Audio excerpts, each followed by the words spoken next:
Chapter 22. Good and evil. Good and evil do not exist. Something is good when it is convenient, and evil when it is not convenient. Good and evil is a matter of egotistical conveniences and whims of the mind. The man who invented the fateful terms good and evil was an Atlantean called Makari Kronvencion, distinguished member of the Akkaldan Scientific Society, located in the submerged continent of Atlantis. The elderly, archaic sage never suspected the grave harm that he was going to cause humanity with the invention of those two small words. The wise Atlanteans profoundly studied all the evolutive, involutive, and neutral forces of nature. But it occurred to this old sage the idea of defining the first two forces with the terms good and evil. He called the forces of an evolutive type good, and the forces of an involutive type he baptized with the term of evil. He did not give any name to the neutral forces. Such forces are processed inside man and inside nature, the neutral forces being the point of support and equilibrium.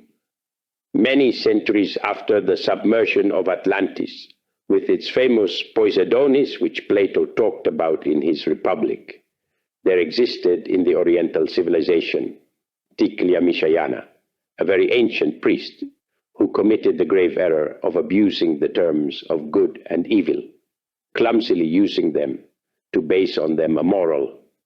The name of that priest was Armanatura.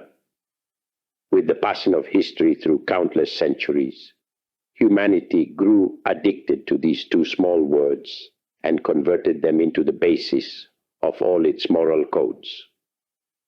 Nowadays, one finds these two small words even in soup. Actually, there are many reformers that want moral restoration, but who, unfortunately for them and this afflicted world, have the mind imprisoned between good and evil. Every moral bases itself on these two small words, good and evil. That is why every moral reformer is, as a matter of fact, a reactionary. The terms good and evil always serve to justify or condemn our own errors. Whoever justifies or condemns does not understand. It is intelligent to understand the development of evolutive forces, but it is not intelligent to justify them with the term good.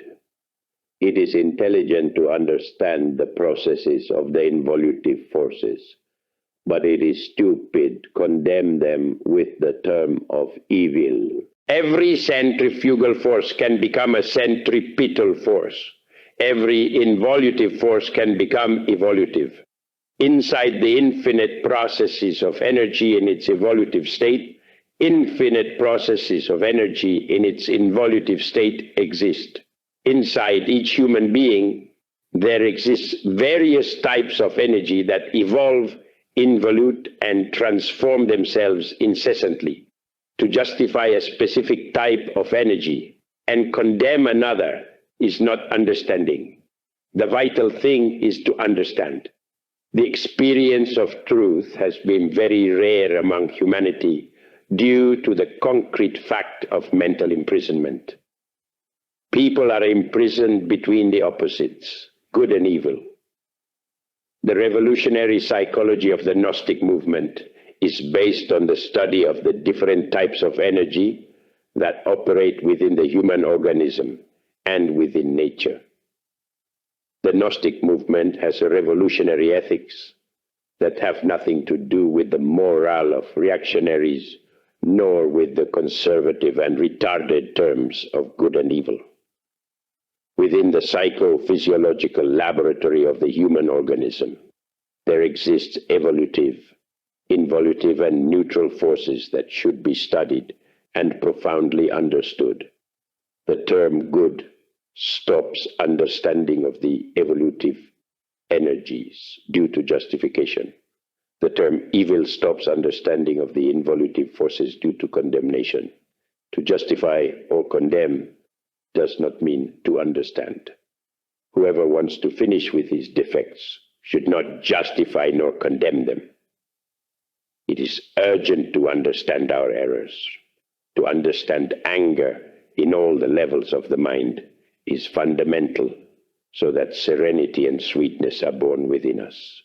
To understand the infinite shades of covetousness is indispensable, so that philanthropy and altruism are born within us.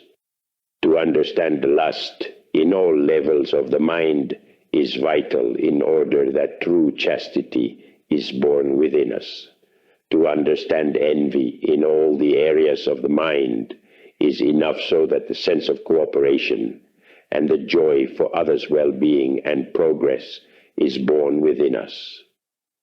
To understand pride in all its shades and degrees is the basis for the exotic flower of humility to be born within us in a natural and simple way. To understand what the element of inertia called laziness is, not in its grotesque forms, but also in its more subtle forms, is indispensable so that the sense of activity is born within us. To understand the diverse forms of gluttony and greediness is equal to destroying the vices of the instinctive center, such as banquets, drinking sprees, hunting, carnivorousness, fear of death, desires of perpetuating the ego, fear of annihilation, etc.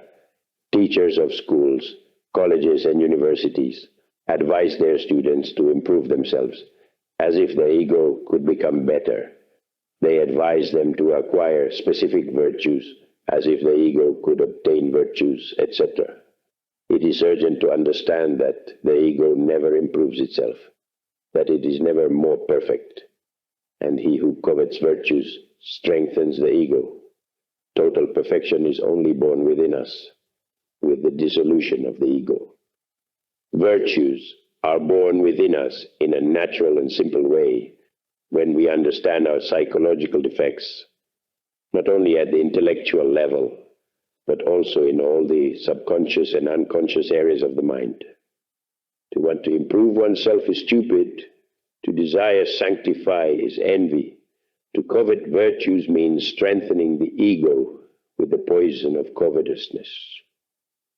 We need the total death of the ego, not only at the intellectual level, but also in all the nooks, regions, areas, and corridors of the mind. When we have absolutely died, only that which is perfect is left in us, that which is saturated with virtues, that which is the essence of our intimate being, that which does not belong to time.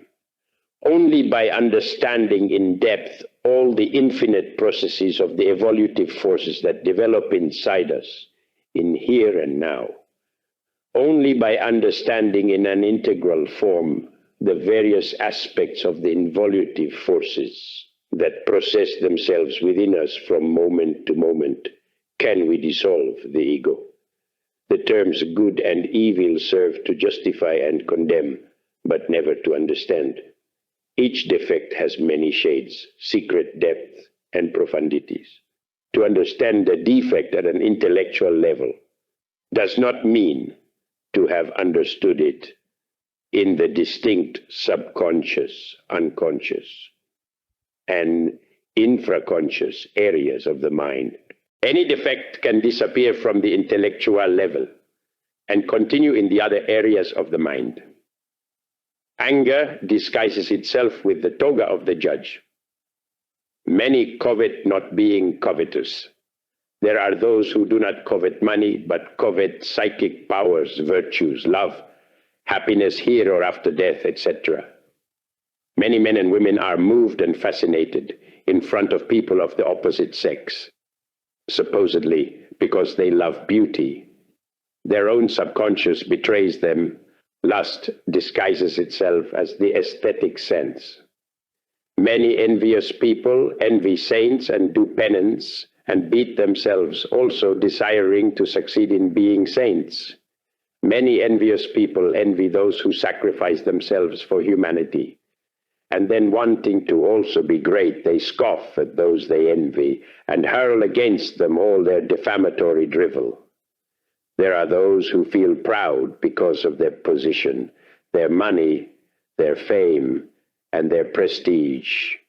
And there are those who feel proud of their humble condition. Diogenes felt proud of the tunnel in which he slept, and when he arrived in the home of Socrates, he greeted him, saying, "Trampling your pride, Socrates, trampling your pride."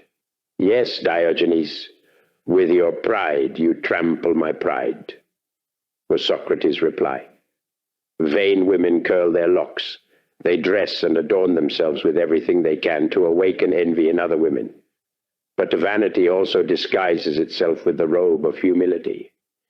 Tradition speaks of Aristippus, the Greek philosopher, who, wanting to demonstrate to the whole world his wisdom and humility, dressed in a very old robe full of holes, he grasped in his right hand the rod of philosophy and went through the streets of Athens. When Socrates saw him coming, he exclaimed, "Your vanity shows through the holes of your clothes, O Aristippus." Many are those who are in misery due to the element of laziness, but there exist people who work very hard to earn a living, but who feel laziness in studying and knowing themselves in order to dissolve the ego. There are many who abandon greed and gluttony, but unfortunately, they get drunk and go hunting.